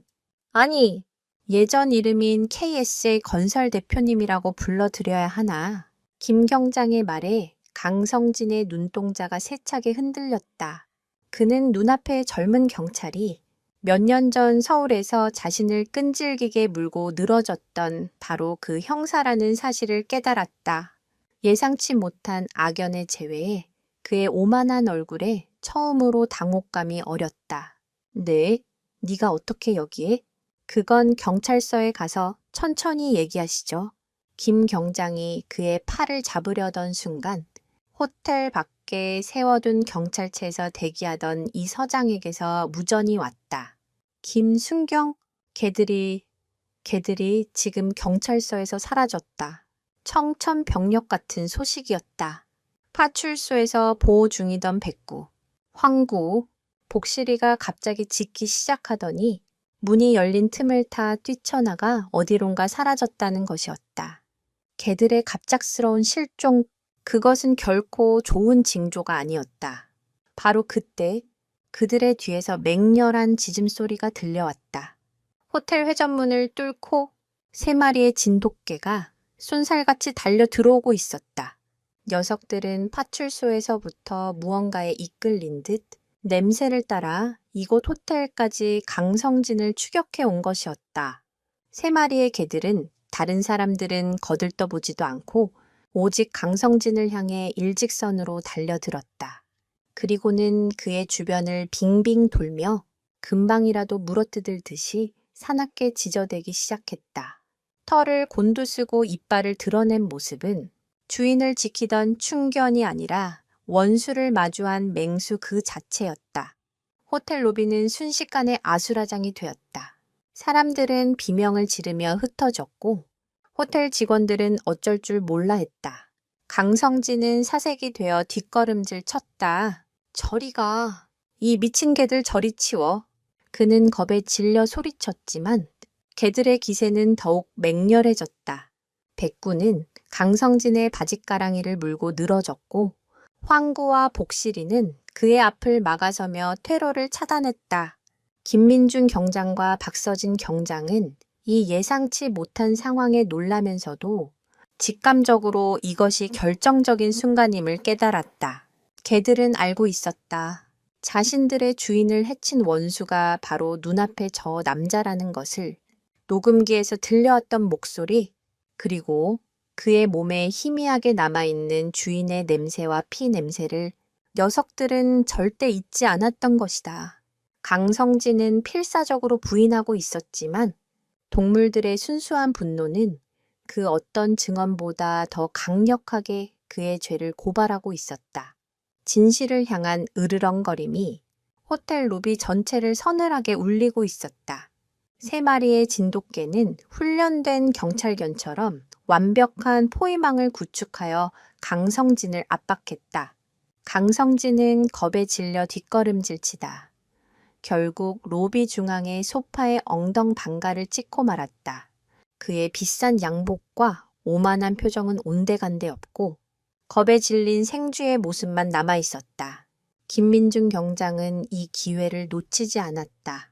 그는 개들을 진정시키는 대신 강성진의 심리를 더욱 깊숙이 파고들었다. 강 대표님, 개들은 거짓말을 못합니다. 저 여악들이 왜 당신에게만 이렇게 반응하는지 설명해 보시죠. 강성진은 입술을 파르르 떨며 소리쳤다. 내가 어떻게 알아? 난 저 개들을 처음 본다고. 당신들 지금 개 몇 마리 짖는다고 나를 범인으로 모는 거야. 세상에 이런 법이 어딨어. 그는 끝까지 혐의를 부인했지만 그의 목소리는 불안감으로 심하게 떨리고 있었다. 그의 이마에서는 식은땀이 비 오듯 흘러내렸다. 박서진 경사는 호텔 직원들에게 협조를 구해 주변 CCTV 영상을 확보하는 한편 현장 통제에 나섰다. 이 모든 상황이 고스란히 녹화되고 있었다. 개들의 반응은 법정에서 직접적인 증거가 될 수는 없겠지만 배심원들의 마음을 움직일 강력한 정황 증거가 될 수 있었다. 특히 한국의 국민 정서상 진돗개의 충성심과 관련된 이야기는 매우 감동적으로 받아들여질 가능성이 높았다. 김민중 경장은 강성진이 넘어진 소파 옆으로 다가갔다. 그리고 그는 강성진의 발을 보고 미간을 찌푸렸다. 그는 최고급 이탈리아제 구두를 신고 있었지만 구두굽과 가죽의 틈새에 붉은색을 띤 진흙이 잔뜩 묻어 있었다. 그것은 일반적인 도시의 흙과는 확연히 다른 철분 함량이 높아 붉은빛을 띠는 특이한 토질의 흙이었다. 김 경장은 그 흙이 낯이 익었다. 바로 최만식 노인의 오두막 주변에서만 볼 수 있는 약초가 잘 자라는 바로 그 흙이었다. 강 대표님, 구두가 많이 더러워지셨네요. 어젯밤에 혹시 눈길에 등산이라도 하셨습니까? 김 경장의 예리한 질문에 강성진의 얼굴이 하얗게 질렸다. 무슨 소리야? 난 어제 호텔 방에만 있었어. 그렇습니까? 그럼 이 흙은 어떻게 설명하시겠습니까? 이 흙은 최만식 씨의 오두막 주변에서만 발견되는 아주 특이한 황토입니다. 국과수에 감식을 의뢰하면 바로 결과가 나올 텐데요. 김 경장은 결정타를 날렸다. 강성진은 더 이상 대답하지 못했다. 그는 자신의 발이 묶였다는 것을 직감했다. 바로 그 순간 김민중 경장의 주머니에서 진동이 울렸다. 병원에서 온 전화였다. 최만식 노인이 다시 의식을 찾았고 이번에는 상태가 안정적이라는 소식이었다. 기적이었다. 노인의 강인한 생명력이 마침내 죽음의 문턱을 넘어선 것이다. 김 경장은 수화기를 든 채 강성진을 향해 서늘하게 웃었다. 강성진 씨, 당신의 게임은 이제 끝났습니다. 최만식 할아버님께서 깨어나셨습니다. 이제 곧 당신의 얼굴을 똑똑히 기억해내시겠죠. 그 말이 강성진의 마지막 이성의 끈을 끊어 놓았다. 그는 갑자기 자리에서 벌떡 일어나 김 경장을 밀치고 도주하기 시작했다. 비켜, 다 비켜. 그는 비명을 지르며 호텔 출구를 향해 내달렸다. 하지만 그의 앞길은 이미 막혀 있었다. 호텔 입구에서 대기하고 있던 이진우 서장과 경찰들이 그의 앞을 가로막았다. 그리고 그의 뒤에서는 백구와 황구, 복실이가 쏜살같이 달려와 그의 다리를 물고 늘어졌다. 강성진은 비명을 지르며 바닥에 쓰러졌다. 그의 마지막 발악은 처참한 실패로 끝났다. 김민중 경장은 천천히 그에게 다가갔다. 그리고 차가운 금소금과 함께 그의 손목에 수갑을 채웠다. 강성진, 당신을 최만식 씨에 대한 폭행 및 살인 미수 혐의로 긴급 체포합니다. 당신은 변호사를 선임할 수 있으며 변명의 기회가 있고 묵비권을 행사할 수 있습니다. 미란다 원칙을 고지하는 김 경장의 목소리는 그 어느 때보다 단호하고 힘찼다. 몇 년 전 서울에서 놓쳐야만 했던 범인을 마침내 자신의 손으로 체포하는 순간이었다. 과거의 실패를 완벽하게 서력하는 순간이기도 했다. 강성진은 개들에게 다리를 물린 채 고통과 굴욕 속에서 고개를 떨궜다. 그의 탐욕스러운 제국이 3마리의 용감한 개들과 한 젊은 경찰의 집념 앞에서 완전히 무너져 내리는 순간이었다. 결정적 증거는 계속해서 발견되었다. 경찰서로 연행된 강성진의 차량 트렁크에서는 피 묻은 등산화와 범행에 사용된 것으로 보이는 둔기가 발견되었다. 그의 사무실을 압수수색하는 과정에서는 최 노인에게 땅을 넘기라고 종용하는 내용이 담긴 녹음 파일과 계약서들이 쏟아져 나왔다. 그가 떨어뜨린 만년필 조각은 그의 거심이 확인되었고 그가 입고 있던 옷에서는 최 노인의 혈흔이 미세하게 검출되었다. 모든 증거가 완벽하게 강성진을 범인으로 지목하고 있었다. 더 이상 빠져나갈 구멍은 없었다. 사건은 언론을 통해 순식간에 전국으로 퍼져나갔다. 주인 구한 충견삼 형제, 눈보라를 뚫은 기적 등의 제목으로 연일 대서특필되었다. 특히 3마리의 진돗개가 파출소 문을 두드린 순간부터 범인을 추격해 호텔 로비에서 제압하기까지의 드라마틱한 과정은 모든 국민에게 큰 감동과 놀라움을 안겨주었다. 백구, 황구, 복실이는 하루아침에 전 국민적인 영웅이 되었다. 전국 각지에서 녀석들을 위한 사료와 간식, 그리고 후원금이 파출소로 쏟아져 들어왔다. 작은 시골 파출소는 연일 취재진과 방문객들로 북새통을 이루었다. 김민준 경장 역시 스포트라이트의 중심에 섰다. 과거의 트라우마를 딛고 끈질긴 수사 끝에 거물급 범죄자를 검거한 그의 이야기는 많은 이들에게 귀감이 되었다. 서울지방경찰청에서는 그의 공로를 인정하여 특별 승진과 함께 본청 복귀를 제안했다. 모두가 그의 화려한 금유한향을 예상했다. 하지만 김 경장은 뜻밖의 결정을 내렸다. 그는 본청 복귀를 정중히 거절하고 이 시골 파출소에 남겠다고 밝혔다. 그에게는 더 이상 서울의 화려한 불빛과 높은 자리가 중요하지 않았다. 그는 이곳에서 경찰로서의 진정한 사명감과 보람을 깨달았다. 규정과 매뉴얼보다 사람의 생명을 더 중요하게 생각하는 동료들, 경찰을 믿고 함께 위기를 헤쳐나가는 따뜻한 이웃들, 그리고 인간보다 더 깊은 의리와 사랑을 보여준 3마리의 개들. 그는 이 모든 것들을 떠날 수 없었다. 그는 아버지를 앗아간 원망의 땅이었던 이곳을 이제는 자신이 지켜야 할 소중한 터전으로 받아들이기로 결심한 것이다. 그의 결정에 박서진 경사와 이진우 서장은 말없이 그의 어깨를 두드려 주었고 마을 사람들은 마치 자신들의 아들이 큰일을 해낸 것처럼 기뻐하며 그를 환영했다.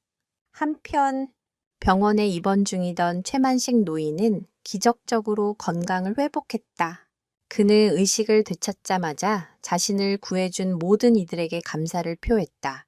특히 그는 자신의 새끼들인 백구, 황구, 복실이의 안부부터 물었다. 소식을 듣고 병원으로 달려온 개들은 한달음에 주인의 병실로 뛰어들어갔다. 깁스를 한 주인의 품에 안겨 어리광을 부리는 3마리의 모습은 병원에 있던 모든 사람들의 눈시울을 붉게 만들었다. 최 노인은 자신의 개들이 얼마나 위대한 일을 해냈는지 전해 듣고는 녀석들을 끌어안고 한참 동안 눈물을 흘렸다. 이놈들, 내가 너희들 덕에 살았다. 내가 평생 너희들을 잊지 않을게. 최 노인은 퇴원 후 자신을 위해 모인 후원금과 JS 건설로부터 받게 될 피해보상금 전액을 동물보호단체와 지역 사회 발전을 위해 기부하겠다고 발표했다. 그는 자신에게는 3마리의 충직한 가족만 있으면 더 이상 바랄 것이 없다고 말했다. 그의 결정은 많은 사람들에게 또 한 번의 깊은 울림을 주었다. 진정한 부는 돈이나 명예가 아니라 서로를 아끼고 사랑하는 마음에서 비롯된다는 소박한 진리를 그의 삶이 보여주고 있었다. 강성진은 재판에 넘겨졌다. 그는 최고의 변호인단을 꾸려 끝까지 자신의 혐의를 부인하려 애썼지만 그가 저지른 죄악을 입증하는 증거는 차고 넘쳤다. 특히 법정 증인으로 출석한 최만식 노인의 증언과 김민준 경장이 제출한 과거 서울에서의 범죄 행각에 대한 증거 자료는 그의 모든 변명을 무력하게 만들었다. 결국 배심원단은 만장일치로 그의 유죄를 판결했고 재판부는 그에게 살인미수와 특수폭행, 협박 등의 혐의를 적용하여 법정 최고형에 가까운 중형을 선고했다. 탐욕으로 쌓아 올린 그의 성은 한순간에 무너져 내렸다. 시간이 흘러 마을에는 다시 평화가 찾아왔다. 눈이 모두 녹은 산에는 파릇파릇한 새싹이 돋아나고 있었다. 길고 혹독했던 겨울이 가고 마침내 따스한 봄이 찾아온 것이다. 최만식 노인은 건강을 되찾고 다시 산속 오두막으로 돌아갔다. 그의 곁에는 여전히 늠름한 3마리의 영웅들이 함께했다. 백구, 황구, 복실이는 더 이상 평범한 진돗개가 아니었다. 그들은 마을의 자랑이자 위험이 닥치면 언제든 달려와 줄 것 같은 든든한 수호신이 되었다. 마을 아이들은 개들을 보기 위해 매일같이 최애 노인의 오두막을 찾아왔고, 오두막은 늘 아이들의 웃음소리와 개들의 즐거운 짖음소리로 가득 찼다. 김민준 경장 역시 이 마을에 완벽하게 적응했다. 그는 더 이상 불평불만에 가득 찬 도시 청년이 아니었다. 그는 순찰을 돌며 마을 어르신들의 안부를 묻고 아이들과 스스럼 없이 어울렸다. 가끔씩 최 노인의 오두막을 찾아가 백구, 황구, 복실이와 함께 산책을 하는 것이 그의 가장 큰 즐거움이 되었다. 그는 그곳에서 20년 전 잃어버렸던 아버지와의 행복한 추억을 떠올리며 비로소 과거의 상처와 완전히 화해할 수 있었다. 한겨울의 혹독한 시련은 결국 모두에게 새로운 시작과 치유를 선물한 셈이었다. 과연 이들의 평화로운 일상은 계속될 수 있을까? 아니면 또 다른 시련이 그들을 기다리고 있을까? 그러나 한 가지 확실한 거는 그들은 이제 어떤 어려움이 닥쳐도 함께 이겨낼 수 있는 단단한 유대감으로 묶여 있다는 사실이었다. 봄이 무르익고 산과 들의 생기가 넘쳐 흘렀다. 최만식 할아버지의 오두막 주변에는 그가 정성껏 가꾼 약초와 야생화들이 만발하여 작은 천국을 이루었다. 백구와 황구, 복실이는 따스한 햇살 아래에서 평화로운 나날을 보냈다. 녀석들은 여전히 할아버지의 곁을 그림자처럼 지켰지만 그들의 눈빛에는 지난 겨울의 긴박함 대신 여유와 행복이 가득했다. 특히 암컷인 황구가 새끼를 베면서 오두막에는 새로운 희망과 설렘이 피어났다. 마을 사람들은 모두 자기 일처럼 기뻐하며 곧 태어날 강아지들을 위한 선물을 들고 오두막을 찾았다. 김민준 경장은 이제 이 마을에 없어서는 안 될 존재가 되었다. 그는 더 이상 서울에서 온 젊은 경찰이 아니라 우리 김순경으로 불렸다. 그는 박서진 경사와 함께 마을의 크고 작은 일들을 해결하며 주민들의 두터운 신임을 얻었다. 특히 그는 IT 기기 사용에 서툰 어르신들을 위해 스마트폰 교실을 열거나 방과 후 돌봄이 필요한 아이들을 위해 파출소 한편에 어린이 쉼터를 만드는 등 주민들의 삶에 실질적인 도움을 주는 일에 앞장섰다. 그의 진심 어린 노력에 마을은 이전보다 더 활기차고 안전한 곳으로 변해갔다. 그러던 어느 날 김 경장은 박 경사와 함께 순찰을 돌던 중 마을 입구의 오래된 정미소에서 낯선 남자들이 서성이는 것을 목격했다. 그들은 말끔한 정장 차림이었지만 행동은 어딘가 부자연스럽고 주변을 경계하는 눈초리가 예사롭지 않았다. 김 경장의 날카로운 직감은 그들에게서 불길한 낌새를 느꼈다. 그는 남자들에게 다가가 신분을 밝히고 방문 목적을 물었다. 남자들은 자신들을 환경영향평가 기관에서 나온 직원들이라고 소개하며 폐쇄된 정미소 부지의 토양 오염도를 조사하러 왔다고 둘러댔다. 하지만 김 경장은 그들의 말을 곧이곧대로 믿지 않았다. 그는 남자들이 타고 온 차량의 번호를 몰래 조회했다. 조회 결과 그 차량은 대포차였고 남자들이 제시한 명함의 회사 역시 존재하지 않는 유령 회사였다. 그들은 환경운동가도 공무원도 아니었다. 그렇다면 그들의 정체는 무엇이며 이 작은 시골 마을에 나타난 목적은 무엇일까? 김 경장은 즉시 이 사실을 이진우 서장에게 보고하고 남자들에 대한 은밀한 감시에 들어갔다. 며칠간의 잠복 끝에 충격적인 사실이 드러났다. 그들은 강성진의 부하들이었다. 감옥에 수감된 강성진이 옥중에서 변호사를 통해 지시를 내리고 있었던 것이다. 그의 복수는 아직 끝나지 않았다.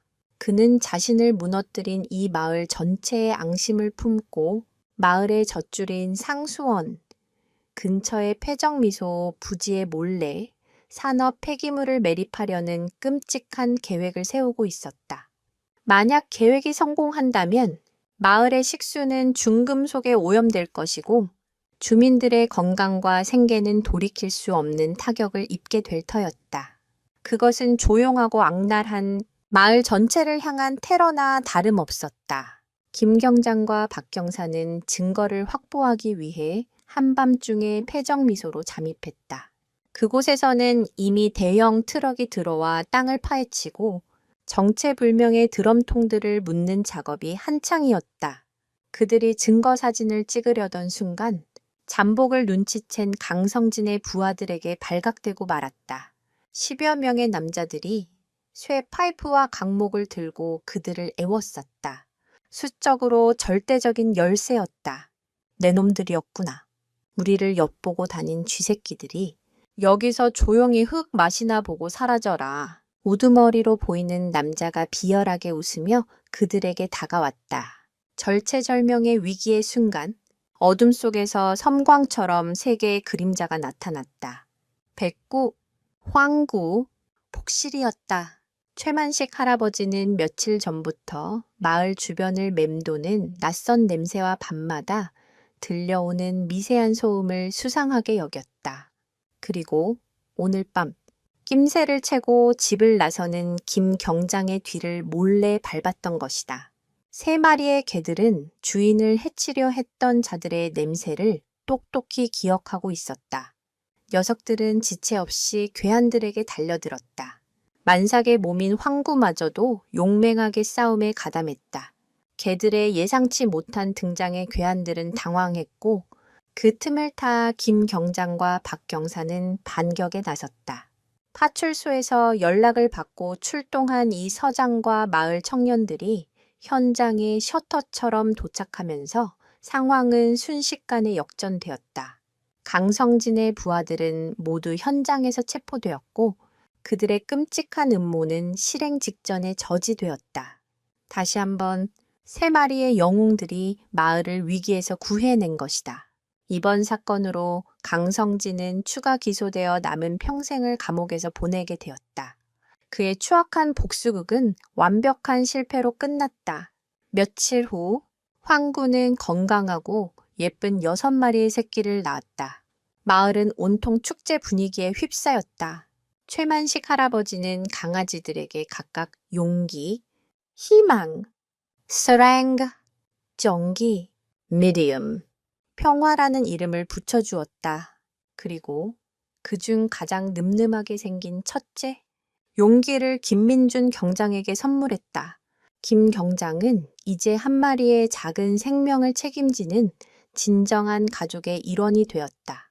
그는 강아지를 품에 안고 자신을 바라보는 백구와 황구, 복실이의 눈을 보며 조용히 맹세했다. 이 마을의 평화와 안전을 그리고 이 위대한 영웅들의 새로운 시작을 자신의 모든 것을 걸고 지켜내겠다고 새로운 생명의 탄생과 함께 마을에는 완연한 평화가 찾아왔다. 김민준 경장이 입양한 강아지 용기는 파출소의 새로운 마스코트가 되어 모든 이의 사랑을 독차지했다. 용기는 아버지 백구의 늠름함과 어머니 황구의 영리함을 고스란히 물려받아 어엿한 예비 경찰견으로서의 자질을 뽐냈다. 김 경장은 용기와 함께 마을을 순찰하고 녀석에게 간단한 복종 훈련을 시키는 것을 하루의 가장 큰 낙으로 삼았다. 용기는 김 경장에게 단순한 반려동물을 넘어 과거의 상처를 치유하고 미래를 함께 열어갈 소중한 파트너가 되어주었다. 시간이 흘러 이진우 서장은 정년퇴임을 맞았다. 마을 사람들은 평생을 민중의 지팡이로 헌신한 그를 위해 성대한 환송회를 열어주었다. 이 서장은 퇴임사에서 김민준 경장과 박서진 경사, 그리고 3마리의 진돗개 영웅들이 아니었다면 마을의 평화를 지킬 수 없었을 것이라며 모든 공을 그들에게 돌렸다. 그의 빈자리는 박서진 경사가 이어받아 새로운 파출소장이 되었다. 그리고 김민준 경장은 경사로 특별 승진하여 명실상부한 파출소의 핵심 인재로 자리매김했다. 그는 이제 더 이상 서울을 그리워하지 않았다. 그의 마음의 고향은 이미 이곳 강원도의 작은 마을이 되어 있었다. 최만식 할아버지는 여전히 산속 오두막에서 백구, 황구, 복실이와 함께 건강하게 지냈다. 그의 오두막은 이제 더 이상 외로운 공간이 아니었다. 주말마다 마을 아이들과 김 경장이 찾아와 북적였고, 때로는 그의 이야기를 듣기 위해 멀리 도시에서 찾아온 방문객들로 문전성시를 이루었다. 그는 찾아오는 이들에게 자신의 경험을 이야기하며 생명의 소중함과 인간과 동물의 교감에 대해 가르침을 주었다. 그는 마을에 살아있는 전설이자 지혜로운 현자가 되었다. 어느 맑은 가을날, 마을에서는 작은 축제가 열렸다. 제1회 충견 영웅 축제. 마을 사람들이 자발적으로 기획한 이 축제는 마을을 2번이나 위기에서 구해낸 백구, 황구, 복실이와 그들의 2세들을 기리기 위한 자리였다. 축제의 주인공인 개들은 목에 예쁜 꽃목걸이를 걸고 사람들의 환호와 박수를 받았다. 최만식 할아버지와 김민준 경사는 나란히 단상에 올라 감사 인사를 전했다. 김 경장은 용기를 품에 안고 마이크 앞에 섰다. 이곳에 처음 왔을 때 저는 모든 것이 불만이었고 하루빨리 떠날 생각뿐이었습니다. 하지만 이제 저는 압니다. 진정한 행복은 화려한 도시의 불빛이 아니라 서로를 아끼고 믿어주는 따뜻한 마음 속에 있다는 것을요. 저에게 그 사실을 가르쳐 준 것은 바로 여기 계신 마을 주민 여러분과 인간보다 더 위대한 사랑을 보여준 우리의 작은 영웅들입니다. 그의 진심 어린 연설에 사람들은 뜨거운 박수를 보냈다. 축제는 밤늦게까지 이어졌다. 사람들은 함께 음식을 나누고 노래를 부르며 공동체의 소중함을 만끽했다. 모닥불 주위에 둘러앉은 아이들은 최만식 할아버지가 들려주는 진돗가의 전설에 귀를 기울였다. 아주 먼 옛날, 진돗개는 하늘의 신이 인간에게 내려준 충성스러운 사자시자였다는 이야기였다. 그들은 주인이 위기에 처했을 때 별이 되어 길을 밝혀주고 바람이 되어 소식을 전한다고 했다. 아이들은 밤하늘의 별을 보며 저 별들 중 하나가 자신들을 지켜주는 수호견일지도 모른다고 속삭였다. 축제가 끝나고 김민준 경사는 용기를 데리고 파출소로 돌아왔다. 그는 파출소 앞 벤치에 앉아 밤하늘을 올려다보았다. 쏟아질 듯한 별들 사이로 20년 전 아버지를 잃었던 그날 밤의 하늘이 겹쳐 보였다. 하지만 이제 더 이상 슬프거나 두렵지 않았다. 그는 아버지의 목까지 이 마을과 사람들을 굳건히 지켜낼 것이라 다짐했다. 그의 옆에는 든든한 동료 박서진 소장이 있었고 그의 발치에는 새로운 파트너 용기가 곤히 잠들어 있었다.